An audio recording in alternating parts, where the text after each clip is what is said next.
Alright guys, welcome back. It's Pack, video 7, entry models and the criteria for those entry models. Now, in this video I'm going to be going over 3 entry models. One that you can use on your higher time frame, which in this case, when I speak in terms of high time frame, it's going to be the 1 minute in terms of entry models. And then 2 that you can take on your lower time frame, and for me that's the 5 second. So we're going to be hopping right into those. There's going to be certain criteria that has to exist, even if the entry model does appear. If those certain criteria is not met, then it's a trade I will not take, and I'll go over those as we go through it. So we're going to go over all 3 models, and I'm going to give you about 4 or 5 examples of each model that look a little bit different, but they fit each model. So let's go ahead and get into it. So the first criteria that we have is there has to be a zone for us to trade. If there's no zone, there's no trade.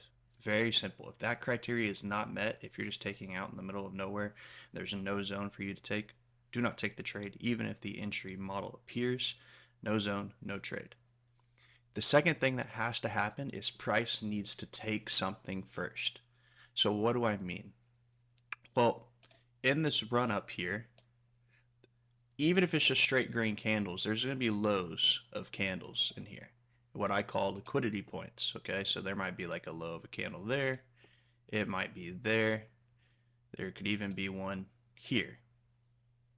It doesn't matter where, but what I like to see is I like to see price take something, show me my entry model, and then go in the direction I'm expecting it to go.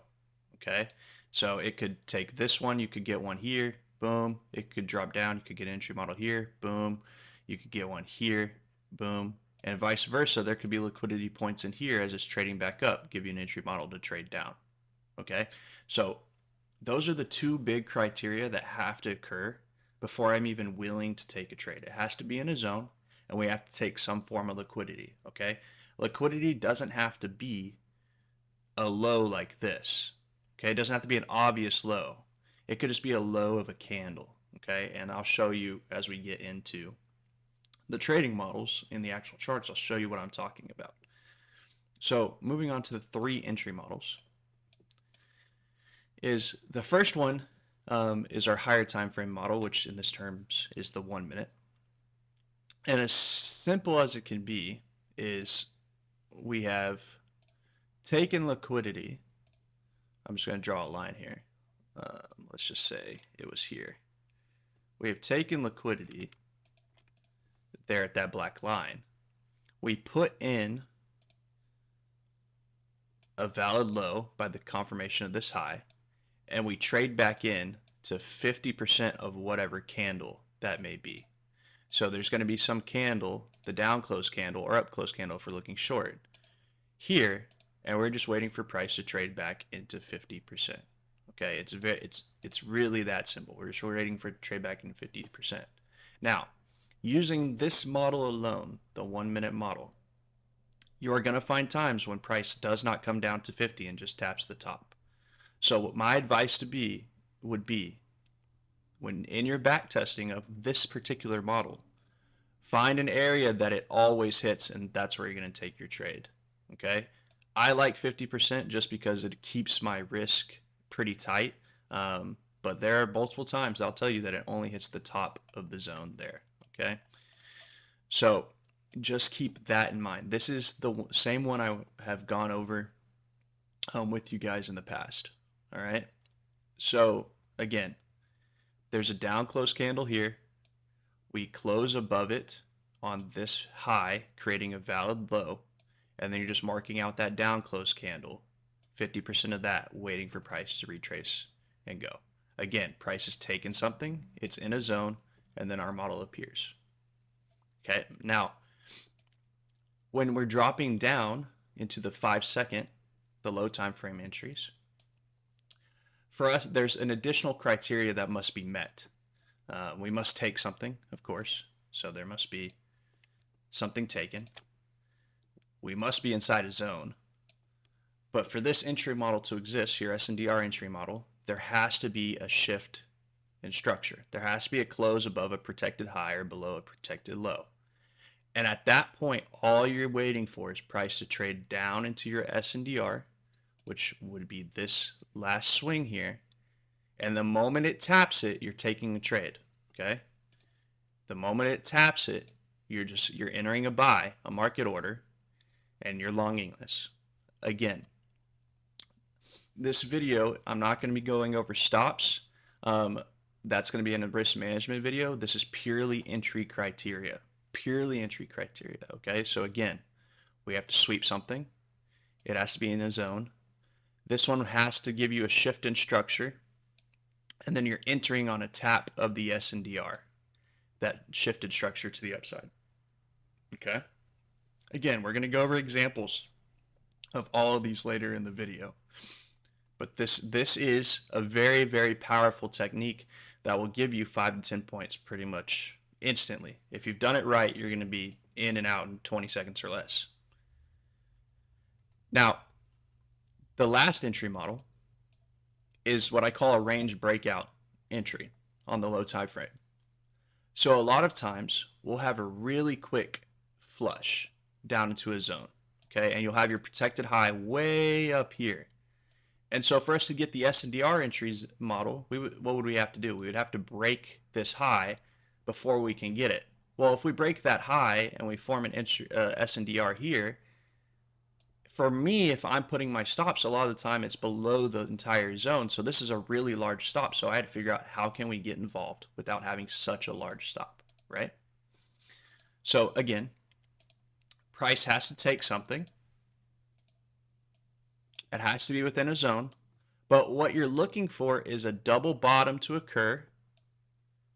And then that will establish the high of our range, okay? And the moment price closes above the range, you're just taking 50% of this range and you're entering on that, okay? If you watch video 6 where I talk about ranges, I talk about how do we know which direction the range is going to leave. It's when it closes above that failure swing, right? Which would happen here. But I said a lot of times it trades back into the range and it goes. So this is that entry model. You'll see this quite a bit on the low time frame where it just chops around, breaks slightly above, trades right back into it on the next candle and goes. Okay. Now, there is a bit of nuance to this one because it doesn't have to be multiple candles. It doesn't have to like be trading up multiple candles, trade down multiple 5-second candles, up multiple 5-second candles, down multiple 5-second candles. Sometimes it's just one candle each way like this. And then you'll have one that breaks and then one that trades back in and then they just go. Okay? So we're going to hop into the chart. We're going to look at the 1 minute entry model first. And then we're going to hop down into my actual trading platforms and we're going to look at some different entry models on the 5-second. Okay, so this is one of the first entry models here. Okay, so as you can see, we're inside of a zone. We've taken something here, and then we've closed below a bullish candle to validate a high. So what do is we mark out mark out this candle here. 50% here, so the moment it returns, we just enter a short. We cover the high, whatever the highest point, not the validated high, the highest point, and we minimum go for 1-to-1, or in back testing you'll find exactly where you want to go. Okay, so a lot of these times I just start with a 1-to-1 and then I adjust from there. Okay, but that's where your entry would be there. You'd cover and you'd go. Here's another one here. We're inside a zone. We've taken a liquidity point there. We trade below and validate this high, this candle, this large bullish candle. We trade back into 50% of it. We cover the high. We do a minimum of a 1-to-1. And then we go from there. Okay? Same thing. Inside a zone, take something, validates the high, trades back in to the zone, to the candle 50%, and leaves. Okay? Same thing here. We have a zone here.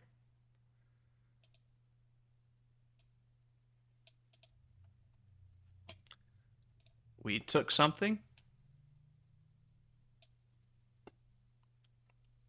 We closed above there. What are we doing? We're marking out this candle.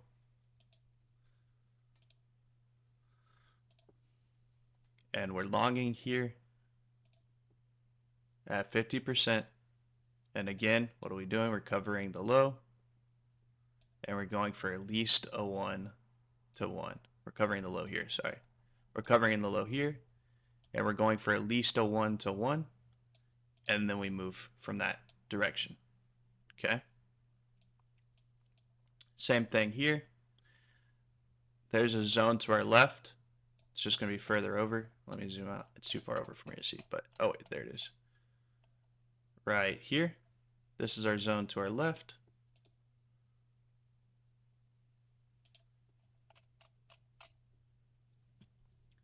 We created a valid low. We're going to mark out that bearish candle here. There. And then we're going to, again, enter upon 50% here. And again, cover the low, which in this case, the lowest point is here. Cover the low. And a minimum of 1 to 1. Okay? A minimum of 1 to 1. So that is the 1 minute entry model. Very, very simple, right? Wait for a zone, wait for something to get taken. On this one, I didn't mention what got taken, but you can very clearly see that this got taken here. And even if you wanted to come here, this got taken there. But very clearly, all we need is for enter a zone, take something, give us that validated high or low, trade back into 50% of that candle, and bada boom, bada bang, take your trade. Now, I will say that this entry model is going to have the lowest win rate out of all the entry models. Just because it's on a higher time frame, you're going to experience more drawdown, and you're going to have a lower win rate. But for those that get a little hesitant on the 5 second, it moves too fast, this is a great entry model for you guys to use. Go over our second entry model here. Again, this is our 5 second SNDR entry on this time frame. Okay, so this is on the 5 second time frame.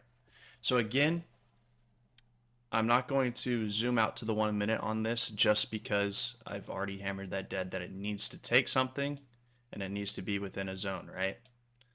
So if we're trailing our highs and lows on this time frame, we have one there, we have one there, there, and then we trade down. So for us to have the SNDR entry, we have to close above here, which we do. And then all we're doing is marking out our SNDR on this time frame, which in this case is this swing. The moment it taps, we're entering a long in this scenario. Here,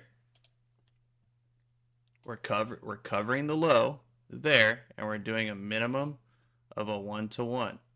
Okay, and then we're adjusting from there. Okay, so it has to close, has to flip, boom, boom. Okay,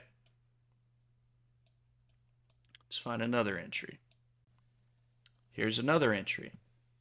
Again, we have our highs and lows. We have one here, we have one there, we have one here, we have one there. It closed below our SNDR is where? It's right here, just this one little candle. So what are we doing? The moment it taps, we're taking a short entry right there. We're covering the high, and again, we're doing a minimum of a 1 to 1, and then we're adjusting from there. Okay. So same thing here. We have a high put in there, a low put in there, a high put in there. We close below it. The SNDR is this little area here. What do? Once it taps back, we short that, we cover the high. Again, we do a minimum of 1 to 1, and then we move from there. So here's another great example. We have this low, this high, this low, this high. It shifts there. Okay. So what do? Is we mark out our SNDR, which is going to be just this part of this wick. This last swing here. We're going to tap back into it. The moment it taps it, what do? We go short. We cover the highs. And again, we go minimum 1 to 1. And then we adjust to there based on what our back testing says. This being said, I see a long entry just after this. If we're trailing our highs and lows, there, there, there, there. We come down, so we're looking for a break of this one, which we get. Where's our SNDR in this scenario? It is this whole entire zone. When it comes down and taps it, what do? We long it. And it can just be the tap. It can be 50%, whatever you're comfortable with. Again, we cover the entire zone. We do a minimum of 1 to 1, and then we adjust from there. Okay, so that is that criteria. That's the SNDR entry criteria, okay? Now, let's go over the third entry criteria, which is our low time frame range breakout trade, okay? So, as you can see, if we're trailing our highs and lows on this time frame, we have a low here, a high there, a low here, a high there, a low here. Nope, the low never establishes because, again, it doesn't close over that candle. Okay? So it's here, right? And if we're going to take a trade up in here, you know, we'd have to cover this whole zone. That's a 10-point trade. It's like, maybe I don't want to take that. But the range breakout, again, it's going to be the most aggressive trade you can take. So you're going to take somewhere else, but you're also going to be able to get some crazy RRs if that's what you're into. This is something that I use a lot of the times as well. But that's going to be here. You can see we have a trade down, a trade up, a trade down, and a failure to close, and then we break above this high. So what I do, I'm going to change the color. It might be easier to see. What color should it be? Blue, maybe? Dark blue? So again, we have that trade down, that trade up, the trade down, and see how it wicks it there, and then comes and closes above. All I'm doing is marking this out, this range. When it trades back to 50%, I'm longing this. Okay? I'm longing this. Because we're in an area, has my stops below the low. You'll see you'll have the tightest stops with this. And then I'm taking it to wherever my back testing says. Okay? And as you can see, this is going to be your early entry. The second entry, the SNDR entry, which you would get somewhere over here, is going to be the next entry. So let's find another range one. Our last high in this scenario was way up here. And say this was an area we were looking to long from. Okay, well, you'll see that we push down, we push up, we push down, we push up, we push down, we wick out the bottom. So we're taking from that original high, which is there. Once it breaks above there and trades back in, we're taking a trade. Okay? Doesn't have to hit 50. I like 50 personally. But again, you're taking a 1 to 1 minimum and adjusting from there. Here's another example right next to it. We had a high here. Once we close below this, so we're waiting for that to get taken if we're looking for the SNDR trade. Well, we trade down, we trade up, we trade down. You'll see that this wicks it out by a tick. Well, once we close above that, we trade right back into the range. What are we doing? We're longing this somewhere in this area. We're covering the lows. And again, we're doing a 1 to 1 or wherever our backtesting tells us. Here's another example. Here's a really good example for the short side. Where would we need to be to flip? Here. So we're here, range, boom, boom, wicks out the top, closes the bottom on this candle. We wait for it to trade back into it, and then we short it. There. Cover the highs again, 1 to 1, 1 to 1, and then adjust from there.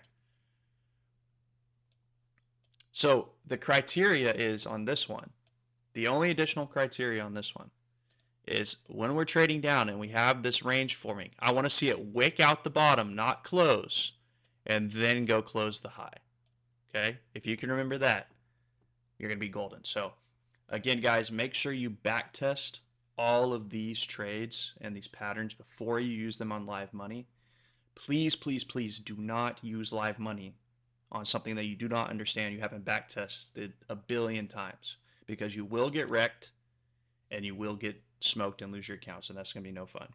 But again, what do we need to see in every single trade? It needs to be within the zone that we're expecting to take the trade from, and it needs to take something.